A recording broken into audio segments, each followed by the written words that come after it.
what exactly are the benefits that MSMEs would get from the chairmanship of the Philippines of the ASEAN? It is an opportunity for the Philippines to showcase its potential. We haven't even scratched the surface of the country's potential.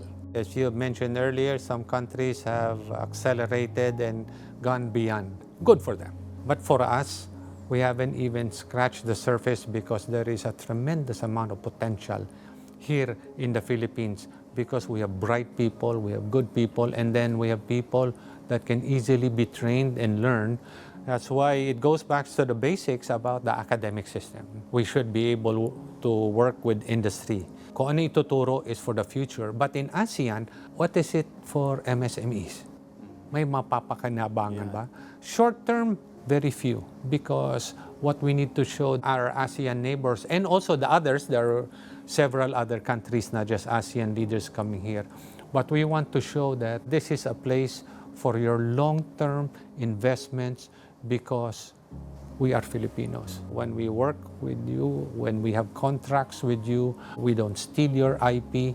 We can develop, not just manufacture, we can develop your product here, not only in Manila or Cebu, Iloilo, but in other places. Madaming potential ang Philippines that we want to really showcase. The Filipinos will sell itself. When you go to the other countries, short of saying they love the Filipinos, but hangang-hanga sila sa atin. Work ethics, once trained, the productivity, it goes beyond what their normal level of productivity for the locals are, but we can really shine. Dalhin natin yan dito sa Philippines. Currently, the Philippines with its industry base cannot absorb all our graduates. So the OFWs will continue. What we want with the OFWs are higher value OFWs, higher value earnings that use analytical or their brain power. But we need to do a lot of homework locally because we want the Filipinos to stay in their country. That is not going to happen in the next 20 years. But we can see it can happen.